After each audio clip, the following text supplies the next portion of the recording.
नमस्कार दोस्तों। आज के हमारे इस वीडियो में हम आपको बरकत की कहानी सुनाएंगे। इस कहानी को कहने और सुनने से घर में अन्न धन व कमाई में बरकत होती है। अगर आपने अभी तक हमारे चैनल को सब्सक्राइब नहीं किया है तो सब्सक्राइब कर लें, बेल आइकन दबाएं जिससे हमारे हर वीडियो की नोटिफिकेशन आपको मिलती रहेगी। चलिए शुरू करते हैं। एक नगर में एक साहूकार और साहूकारनी अपने बेटे और बहू के साथ रहते थे। साहूकारनी की एक पोती भी थी। दादी पोती में बहुत प्रेम था। साहूकारनी जहाँ भी जाती अपनी पोती को अपने साथ लेकर जाती। यहाँ तक कि वह कथा भागवत मंदिर जाते समय भी अपनी पोती को अपने साथ लेकर जाती। एक बार साहूकारनी ने मंदिर में अन्य औरतों के साथ बरकत की कहानी सुनने का नियम लिया। उसने लगातार 7 दिन तक ये कहानी सुनी। जब वह कहानी सुनती तो उसकी पोती भी उसके साथ होती। 7 दिन के बाद साहूकारनी ने इस कहानी का उद्यापन किया, परंतु वह यह बात भूल गई कि उसकी पोती भी उसके साथ कहानी सुनती है। उसने उसका उद्यापन नहीं करवाया। समय बीतता गया। साहूकारनी की पोती बड़ी हो गई।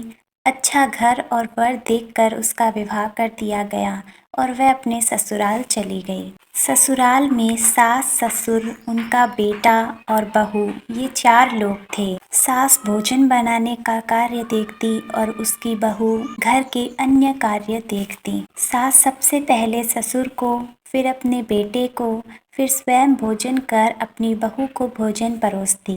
लेकिन वह देखती कि बहू को भोजन परोसने के समय बहुत ही थोड़ा भोजन बचा है, लेकिन फिर भी वह उसी भोजन को बहू को परोस देती। कुछ समय बाद सास ने सोचा कि वह थोड़ा ज़्यादा भोजन बनाए। अब सास ज़्यादा भोजन बनाने लगी, परंतु फिर भी बहू को परोसते समय बहुत ही थोड़ा भोजन बचता। ऐसा होता देख सास बहुत हैरान थी।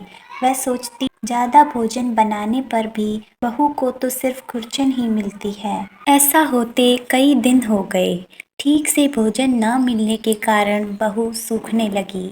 एक दिन उसके पति ने उससे पूछा, तुम्हें किस बात की इतनी चिंता है जो तुम दिन ब दिन सूखती जा रही हो? बहू ने कहा, माँ मुझे रोज खाने में बचा कुचा व खुरचन ही देती है, इसलिए मेरी हालत ऐसी हो गई है। पति उसकी बात सुनकर हैरान रह गया और उसने कहा कि आज से जो खाना मुझे मेरी माँ देगी वो तुम खाना और जो खाना तुम्हें मिलेगा वो मैं खाऊंगा। शाम को जब भोजन का समय हुआ तो माँ ने आवाज़ लगाई कि आ बेटा भोजन कर ले। बेटे ने कहा कि माँ मेरी तबीयत कुछ ठीक नहीं लग रही है, इसलिए मैं अपने कमरे में ही भोजन करूँगा। ऐसा कहकर वह अपने भोजन की थाली अपने कमरे में ही ले गया। जब उसकी पत्नी अपनी थाली लेकर उसके पास पहुंची तो उसने स्वयं अपनी पत्नी का भोजन किया और अपना भोजन अपनी पत्नी को दे दिया। ऐसा लगातार 4-5 दिन तक चलता रहा और 4-5 दिन में ही उसके पति की हालत पतली हो गई। माँ ने अपने बेटे से पूछा कि बेटा तुझे क्या हो गया है? बेटे ने कहा कि माँ, जो खाना तुम अपनी बहू को देती हो वो मैं खाता हूँ और जो खाना आप मुझे देती हो वो मैं उसे दे देता हूँ। उसने कहा कि माँ तुम इसके साथ ऐसा क्यों करती हो? माँ ने कहा कि बेटा मैं ऐसा नहीं करती हूँ, मैं जितना ज़्यादा भोजन बनाती हूँ इसे उतना ही कम भोजन मिलता है। पता नहीं इसका अन्न के साथ क्या बैर है। आज से ये स्वयं भोजन बनाएगी और खुद खाएगी और हमें भी खिलाएगी। अब बहू भोजन बनाने लगी। भोजन बनाकर सबसे पहले उसने अपने सास, ससुर और अपने पति को भोजन कराया। फिर स्वयं भोजन करने बैठी तो देखा कि बर्तन में अन्न का एक भी कण नहीं है, तो वह भूखी ही सो गई। दूसरे दिन उसने पहले दिन से अधिक भोजन बनाया, फिर भी उसके लिए एक भी अन्न का दाना नहीं बचा। उसके पति ने उससे कहा कि अब तो तुम स्वयं भोजन बनाती हो, अब तो पेट भर के खाती हो ना? तो उसने कहा, क्या खाती हूँ, मैं तो 2 दिन से भूखी हूँ। जब माँ खाना बनाती थी तो कुछ न कुछ खाने को मिल ही जाता था, लेकिन अब अन्न का एक भी दाना नहीं मिलता। उसकी बात सुनकर वह बहुत दुखी हुआ और जाकर अपनी माँ को सारी बात बताई और कहा कि माँ कल से तुम ही खाना बनाना।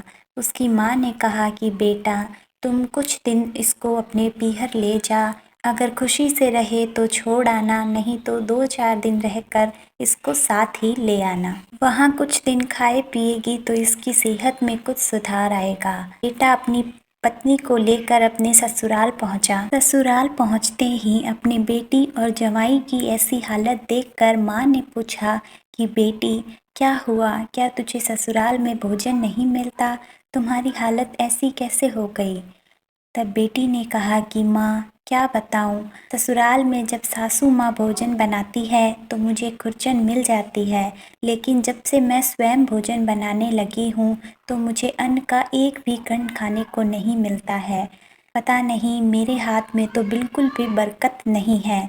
जब उसकी माँ ने बरकत शब्द सुना तो उसे याद आया कि वो अपनी दादी के साथ बरकत की कहानी सुनती थी और हुंकारा भरती थी, लेकिन इसका उद्यापन तो किया ही नहीं। वह भागकर अपनी सासू माँ के पास गई और उन्हें बुला कर लाई और सारी बात उन्हें बताई। दादी ने अपनी पोती से कहा कि देख बेटी, तू 7 दिन तक बरकत की कहानी सुनना और 7वें दिन 2 कट 6 मिश्री की डली 14 लौंग तथा दक्षिणा रखकर ठाकुर जी के मंदिर में चढ़ा देना और उनसे घर में अन्न धन व कमाई में बरकत की प्रार्थना करना और ठाकुर जी की कृपा से सब ठीक हो जाएगा।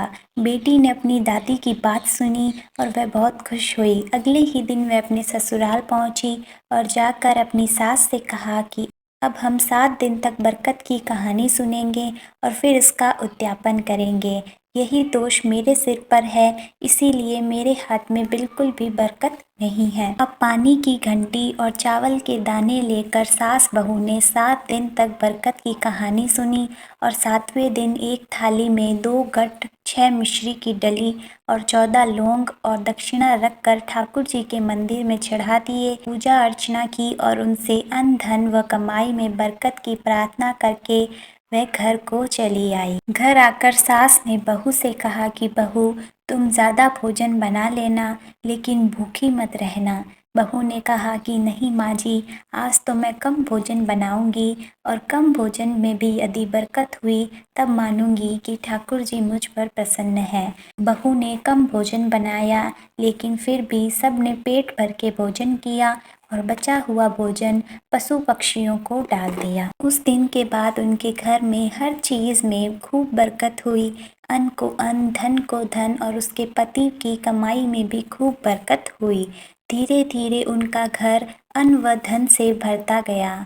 हे ठाकुर जी महाराज, जैसा आपने साहूकार की बेटी के साथ पहले किया वैसा किसी के साथ ना करना, और जैसे बाद में उसके हाथ में बरकत दी वैसी सबको देना। इस कहानी को कहते, सुनते व हुंकारा भरते सबकी मनोकामना पूर्ण करना और सभी को बरकत देना।